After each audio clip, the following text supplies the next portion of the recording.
नमस्कार, आप देख रहे हैं ग्रेटर जम्मू और मैं हूं आपके साथ नीतू सिंह। जिस तरह से जम्मू खित्ते में लगातार टेरर जो है बढ़ता चला जा रहा है, ये कहीं ना कहीं एक चिंता का विषय भी बना हुआ है।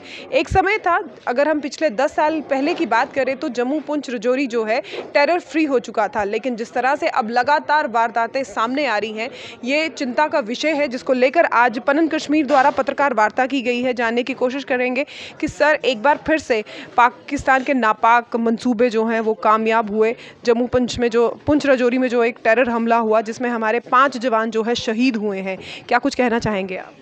देखिए, फेलियर हमारे सामने है।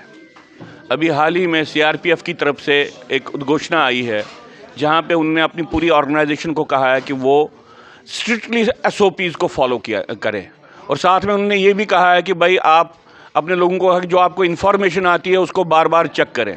दो बातें सामने आती हैं इस उद्घोषणा के बाद कि सिक्योरिटी अपरेटस एसओपीज़ को फॉलो नहीं कर रही है, और दूसरी बात ये सामने आ रही है कि जो इन्फॉर्मेशंस को भी उनको मिलती हैं वो प्रॉपरली रीचेक नहीं हो रही हैं।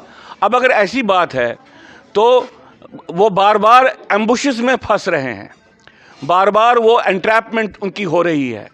ये घटनाएं सामने घटी हैं, ये मैं नहीं कहता हूँ, ये सिक्योरिटी एक्सपर्ट्स कहते हैं। फॉर्मर इंटेलिजेंस चीफ ने ये कहा कि भाई एम्बुशेस हो रहे हैं और एंट्रैपमेंट्स हो रही हैं। अब ये क्यों हो रहा है?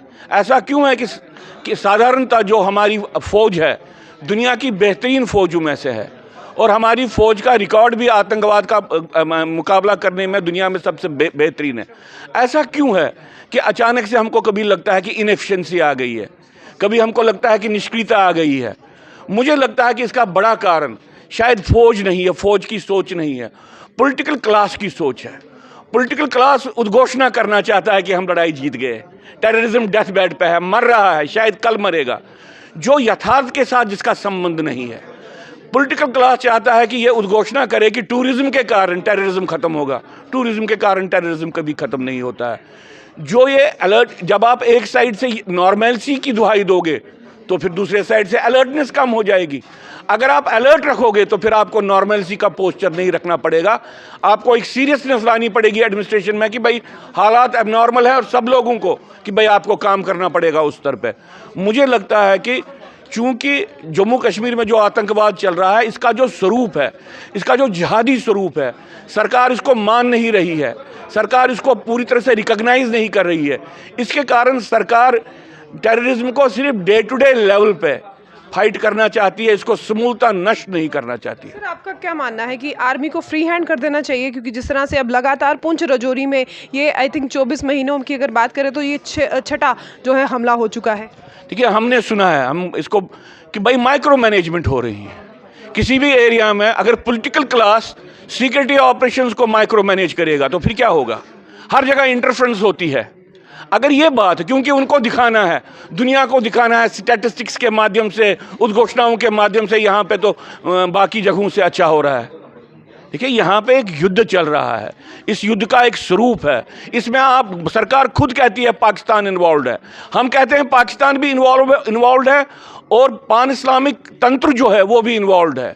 एक कंपटीशन ऐसे फोर्सेस के बीच में भी चल रहा है, एक उनके बीच में कॉपरेशन भी चल रही है और कंपटीशन भी चल रहा है। इस परिस्थिति में इस वक्त यहाँ पे आतंकवाद है, और अगर आप इसके पूर्ण स्वरूप को रिकॉग्नाइज नहीं करोगे तो लड़ाई कैसे करोगे? आज अखनूर के भी इंटरनेशनल बॉर्डर पर 4 जो है पाकिस्तानी संदिग्ध व्यक्ति जो है वहां पर पाए गए हैं, जिनमें से एक को मारा भी गया है, लेकिन वो वापस भी भाग गए। आपका उस पर क्या कहना?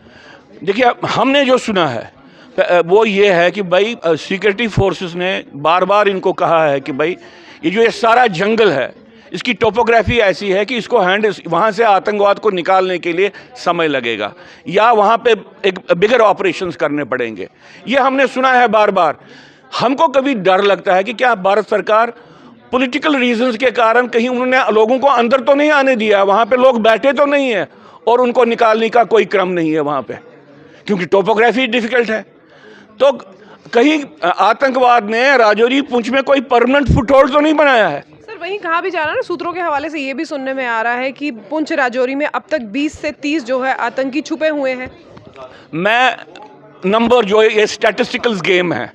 कभी आपको ये बोलते हैं कि 80 आतंकवादी एक्टिव हैं, कभी बोलते हैं कि 150 एक्टिव हैं। इनसे दुनिया में कहीं पे भी कोई फ़र्क नहीं पड़ता। बेसिक बात है कि हमारा जो ये एरिया है स्ट्रेटजिकली बहुत वल्नरेबल हो गया है और जिन जगहों से आतंकवाद आ रहा है वो हमारे क्रिटिकल स्ट्रेटजिक लाइफलाइंस को पैरालाइज कर सकता है और ये बार बार हो रहा है। उसके बाद सारी सोच बदलनी चाहिए। देखिए, ये राजौरी पुंछ में घटनाएं हुई, उसके बाद अनंतनाग में घटना, ऐसी ही एंट्रैपमेंट और एम्बुश की घटना हो गई है और सरकार हमको ये कहने की कोशिश कर रही है कि कश्मीर का राजौरी पुंछ के साथ कोई संबंध नहीं है। डायरेक्टली इनडायरेक्टली उनका यही कहना है कि भाई आप इस तरह से ये हो रहा है राजौरी, जैसे राजौरी पुंछ जम्मू कश्मीर या देश का हिस्सा नहीं है। एक टोटलिटी में जो सोच होनी चाहिए, मुझे नहीं लगता है कि सरकार के पास अभी है। वो जल्दी में है ये कहने की कि हम जंग जीत गए हैं और उसके कारण ये गड़बड़ हो रहा है। तो जैसे कि देखा आपने, हमने डॉक्टर अजय चुरुंगू से बात करी जो पनन कश्मीर के फाउंडर है। इनका ये साफ तौर पे कहना है कि सरकार इस समय जल्दबाजी कर रही है। जिस तरह से लगातार जम्मू खित्ते में इस समय टेरर अटैक्स जो है बढ़ चुके हैं, उस पर सरकार को संज्ञान लेना ज़रूरी होगा। कि सिर्फ ये कह देना कि जम्मू कश्मीर में टूरिज़्म जो है वो बढ़ रहा है तो इससे जम्मू कश्मीर में नॉर्मलसी है, ये कहना कहीं ना कहीं गलत होगा। सरकार को चाहिए कि ऐसे मुद्दों पर संज्ञान ले और आगे आए। इसी तरह की अपडेट्स के लिए जुड़े रहिए ग्रेटर जम्मू के साथ। कैमरामैन अजय साढ़ू के साथ मैं नीतू सिंह, ग्रेटर जम्मू के लिए। धन्यवाद।